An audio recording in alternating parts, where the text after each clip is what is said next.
और जब हो जाओगे स्थिति बन जाएगी। जब हो जाओगे स्थिति बन जाएगी। जिस आत्मस्थित महापुरुष की स्थिति बनी तो स्थित प्रज्ञ महापुरुष ये नहीं कह पाएगा कि अहम ब्रह्मास्मि, मैं ब्रह्म हूं। तो पूछने वाला बोला कि आप ब्रह्म हैं तो फिर मैं कौन हूं?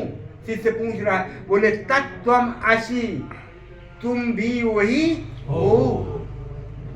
बोला है आप ब्रह्म और मैं भी ब्रह्म। तो बोले फिर ये सब समाज संसार ये कौन है? तो बोले अयम आत्मा ब्रह्म। क्या?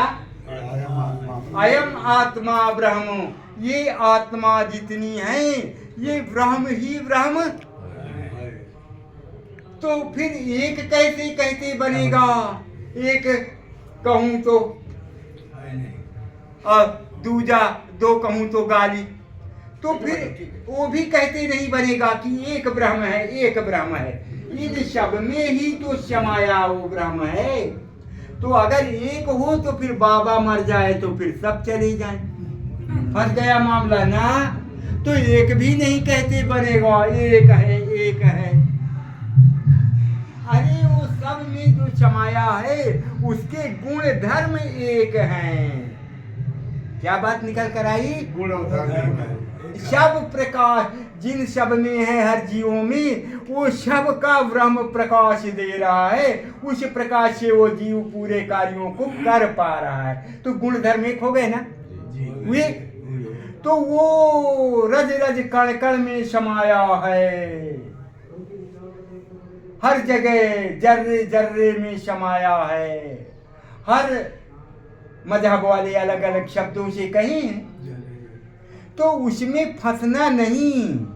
अगर रज रज कण कण में समाया वो एक विशेष विशेष अति संयोक्तियों में कहा गया। आपसे हमें बहुत प्रियता है तो हम कहे ये बालक कितना सुंदर है, इसमें कोई अवगुण है ही नहीं। जिसके जितने गुण बखाने उतना कम। अति संयोक्ति में हम कह डाले और अवगुण बच्चे में है ना, वो स्वयं स्वीकारता है। लेकिन हम आनंद से राम में हमें आसक्ति है तो राम से बढ़कर कोई नहीं। तो उनका हम राज्याभिषेक किए दे रहे हैं और ननियौरे में दो बालक हैं उनको बुला नहीं रहे क्योंकि राम में हमें आसक्ति है। पकड़ में आया ना? क्योंकि भरत जी को बुलाएंगे तो भरत को राज मिलना चाहिए शर्त के अनुसार। कैकेयी को लाने के समय वादा किए थे कि इससे जो बच्चा पैदा होगा वही राज्याभिषेक का अधिकारी होगा। कैकेयी देश पंजाब में और वहाँ सुंदर नारियां लड़कियां युवतियां बहुत सुंदर लंबी। तो वहाँ ये आखेट करने गए थे तो वो पसंद आई तो जिसकी बच्ची थी उससे पूछे तो बोला तब मैं वरण कराऊंगा इसका आपसे जब इसका बच्चा राजा बनेगा तब। तो स्वीकारी थी। तो उसको जाने कौन? कैकेयी और उनके साथ एक मंथरा आई जो मन को मखानी जैसे थर डाली, वो मंथरा आई थी। तो ये तीन जानते थे, कैकेयी, मंथरा और चक्रवर्ती राजा दशरथ। अब वो ननियौरे में है तो जल्दी काम बन जाए। अरे कथा कथुल्ली होती है उसमें भी आस पास पड़ोस रिश्तेदारियों को बुलाया जाए। जाओ देखो इसमें हो रहा है, रिश्तेदारी के नाथ गोस्त सब आए हुए हैं और दोनों बच्चे उनको नहीं बुलाया गया और यहाँ पे राज्याभिषेक। तो बात आई आसक्ति की। इसलिए ये आसक्ति ही पूरा फंसाना है। इसलिए हाँ नाही के बीच में और साहिब रहा समाये तो वो किसी तरह से भी इस पचड़े से बाहर है। ना तो हाँ कह सकता है और ना कह सकता है। वो अपना जो मैं अभी सत्यापन में आया जो कहता है ब्रह्म है क्या या मैं ब्रह्म हूँ क्या। तो ये कहने वाला जो कह रहा है मैं हूँ क्या या वो है क्या, तो वो जो मैं है वही ब्रह्म। तो जब तक स्थिति नहीं बनती तब तक हूँ में नहीं आता, और जब हूँ में आता है तो कहा नहीं जाता। कहा नहीं जाता।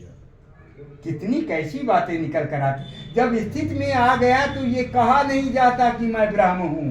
बोले 3 प्रकार की परिभाषा प्रभु मुझे समझ में नहीं आ रही है। अहम ब्रह्मास्मि, तत्त्वमसि, अयम आत्मा ब्रह्म। कोई एक परिभाषा बताओ प्रभु की। तो बोले कि प्रज्ञानम ब्रह्म, ज्ञान ही ब्रह्म है। क्या? वो ज्ञान अर्थात अपना जब ज्ञान हो जाए, मैं कौन हूं का, मैं कौन हूं, तो उसका जब ज्ञान बोध स्थित बन जाए, प्रज्ञानम, ज्ञान ही ब्रह्म है। तो ज्ञान का क्या? रसगुल्ला कढ़ी फुलौरी का ज्ञान क्या? अरे ज्ञान ये बाहर का नहीं, इसका मैं कौन हूँ, अपने को हम आप शरीर मान बैठे हैं। मैं फलनवा, मैं फला जाति का उत्तम ब्राह्मण हूँ। एक गो पवित्र बाल लटका के दिखा रहा है, चोटी दिखा रहा है, चंदन खपार रंगे है, ये दिखा के लाइसेंस दिखा के प्रमाणित करना चाहिए। और कर्म दूषित दूषित दूषित ये सब काम करने वाला मैं कौन हूँ? तो फिर है कि अहम ब्रह्मास्मि, मैं वही ब्रह्म हूँ। लेकिन जब स्थिति बनी तो हूँ भी गायब, अब हूँ नहीं रहा। अगर हूँ कह दे तो फंस गया। अगर हूँ कह दे तो इसका मतलब मैं ब्रह्म हूँ, हम कह रहे हैं मैं ब्रह्म हूँ, तो इसका मतलब आप पहले नहीं थे, तब अभी कह रहे हो मैं हूँ। और जबकि ये पहले था ही। कोई ऐसा समय नहीं है जब ये ब्रह्म ना रहा। अज्ञान वश, अज्ञान वश बगैर सद्गुरु सानिध्य को पाई, ये अपने को जान ही नहीं पाया और इस संसार में ही भटकता रहा। और इस संसार में इस प्रभु परमपिता परमेश्वर दीनानाथ को खोजता रहा। हम आप किस लिए आए यहाँ? सुख और शांति के लिए आए। क्या? किसके लिए आए? हमें सुख और शांति मिले। घर में तीन फुस्त थोड़ी थोड़ी बातों में गुस्सा गुस्सा, आप लोग सब अपना चेहरा बदल बदल कर आए। या हमारे पास बढ़िया चेहरा बनाकर बैठे बनावटी, और घर में जाते तो खाओ खाओ करते। इन बाबाओं को अपने पेंशन का झटका लटका, हम नहीं देंगे तो घर कैसे चलेगा। घर में चेहरा दूसरा और यहाँ बाबा के पास दूसरा। जैसे यहाँ